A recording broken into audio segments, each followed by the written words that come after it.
ইচ্ছে রানার আজকের পরিবেশন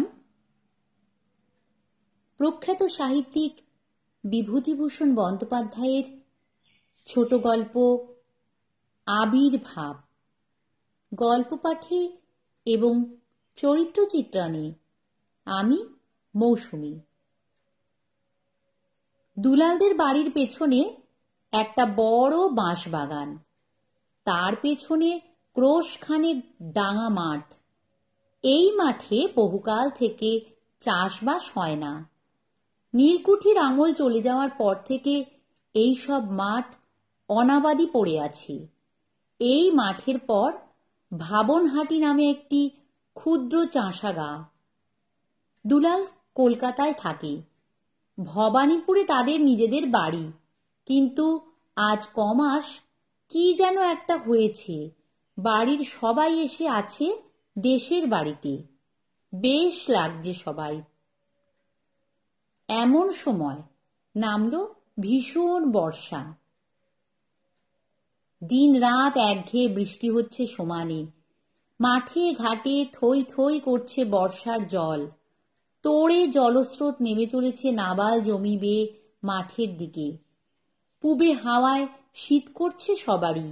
ছেঁড়া ভিজে কাপড় গায়ে দিয়ে চাষা মজুর খেতে ধান পুঁতছে।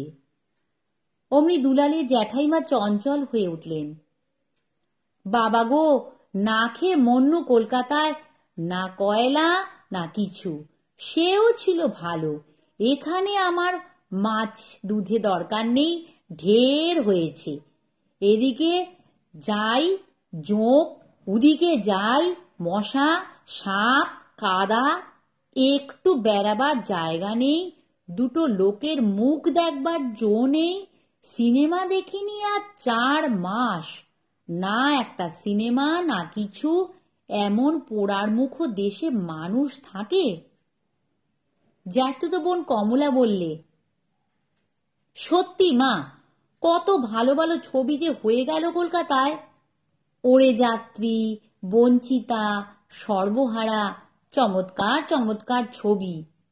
তার ছোট বোন নমিতা বললে, কেন, উমার প্রেম? উমার প্রেম তো আগেকার, আমি আনকোড়া ছবির কথা বলছি। তা যদি বলতে হয় দিদি, তবে মীরা সরকার আর আরতি দাস যে ছবিতে নামে, সে ছবির চেহারাই হলো আলাদা। আর জহর গাঙ্গুলি, সে তো আছেই। আর একজনের কথা বলি, দুঃখীর ইমান ছবির মধ্যে। দুলালের জ্যাঠাইমা বললে, বাদ দে ওসব তক্ত, যা এখান থেকে। ওদিকে সুর করা হয় এখানে আসবার জন্যে, আবার এদিকে ছবি হয়ে গেল, ছবি হয়ে গেল। হয়ে গেল তা কি হবে? চল সব কলকাতায়, এখানে বর্ষাকালে মানুষ টেকে? দুলাল কিন্তু বলে উঠল, জেঠিমা, তোমার ভালো লাগছে না কেন জানি নে, আমার কিন্তু যাবার ইচ্ছে নেই। জ্যাঠাইমা অপ্রসন্ন মুখে বললেন, কি জানি বাপু, তোমাদের সব ইংরেজি মেজাজ। আমরা সেকেলে লোক, আমাদের পক্ষে শহরই ভালো। তোমরা থাকো তোমাদের দেশ নিয়ে। কমলা বললে, দুলালদা, আমাকেও রেখে এসো। সব শুধু চলো, রবিবারে ঝেড়ে রেখে আসি। নমিতা বললে, আমাকেও? বাবা শুনলে বকবেন। তা আমার মন খারাপ হবে না? মনের ওপর জোর নেই। দুলাল বললে, চলো রেখে আসবো বলছি তো। কিন্তু জ্যাঠতুতো ভাই বিমল ছিল তার মা ভগ্নীদের চেয়ে একেবারে আলাদা। সে বিকেলে জল বৃষ্টির মুষলধারার বর্ষণের মধ্যে এসে বললে, চলো দুলালদা। কোথায়? মাছ ধরতে। তুই যাবি নাকি? আলবাত যাব, চলো বেরিয়ে পড়ি। ভাবনহাটির পদ্মবিলে মাছ উঠছে। বিলে তো মাছ থাকেই। বেনে জেলে এইমাত্র ছুটল, হাতে রয়েছে কি যে বলে, ওই ওই পোলো। হ্যাঁ হ্যাঁ হ্যাঁ, পোলো পোলো। ওই কথাটা ওরাও বলছিল বটে, পোলো। ও দিয়ে মাছ ধরা তোমার আমার সাধ্যি নেই। দুলাল ও বিমল ছুটল। ওরা কলকাতার ছেলে, মাছ ধরা দেখা একটা নতুন জিনিস ওদের কাছে। তখনও ঝমঝম বৃষ্টি পড়ছে, ধারা শ্রাবণ, বৃষ্টির বিরাম বিশ্রাম নেই। বিমল বললে, রাস্তা চেনো দুলালদা? ঠিক নিয়ে যাব, চলো। বেশি জঙ্গলের দিকে যেও না দুলালদা, সাপ আছে। কিন্তু জঙ্গলের দিকেই ওদের যেতে হলো। তারপর ফাঁকা জমি ও ষাঁড়বৈচির ঝোপ। অনেক দূরে বিল দেখা যাচ্ছে। ফাঁকা মাঠে বর্ষার দরুন অনেক জল বেঁধেছিল। বড় বড় ঘাস মাঠের মধ্যে, জলে জলাকার চারিদিক। বিমল খানিক দূর মাঠ দিয়ে যেতে যেতেই হঠাৎ চিৎকার করে উঠল, সাপ সাপ! তারপর লাফিয়ে উঠল মাটি থেকে হাত দুই। সে কি বেজায় লাফ রে বাবা! দুলাল বললে, কি কি কোথায়? সাপ! আবার সাপ! সর্বনাশ! ও মা, ও বাবা, মেরে ফেললে! কিল বিল করছে সাপ! দেখি, এত সাপ কোত্থেকে আসবে দেখি। দুলাল পল্লীগ্রামে অনেকবার এসেছে। এত সাপের ভিড় ফাঁকা মাঠে বিশ্বাস তো হয় না। মাথা নিচু করে জলের মধ্যে চেয়ে দেখেই দুলালের সারা গা যেন কেমন হয়ে উঠল। ওগুলো কি রে বাবা, অত সাপ! ঘাসের মধ্যে দুলাল ভালো দেখতেই পাচ্ছিল না। বিমল ততক্ষণে দৌড়ে গিয়ে আর এক জায়গায় দাঁড়িয়েছে মাঠের মধ্যে। 2 সেকেন্ড দাঁড়াবার পর সেখান থেকে লাফিয়ে উঠল, চেঁচিয়ে উঠল, সাপ সাপ! আমায় কামড়ে দিয়েছে দুলালদা, আরে মেরে ফেলেছে আমাকে। দুলালের সন্দেহ হলো, ভয় চলে গিয়েছে ততক্ষণে। তারও পায়ে কামড়েছে, পায়ের তলা দিয়ে তখনও চলে যাচ্ছে। এত সাপ কোথা থেকে আসবে? চেয়ে দেখলে ঘাসের মধ্যে ঘাড় নিচু করে, জলের মধ্যে ভালো দেখা যায় না, ঘোলা অনেক জায়গায়। এক স্থানে দুর্বাঘাসের বনের ওপর অগভীর চওড়া স্থানে জল বেঁধেছে। সেখানে পৌঁছে চেয়ে দেখে দুলাল অবাক হয়ে গেল।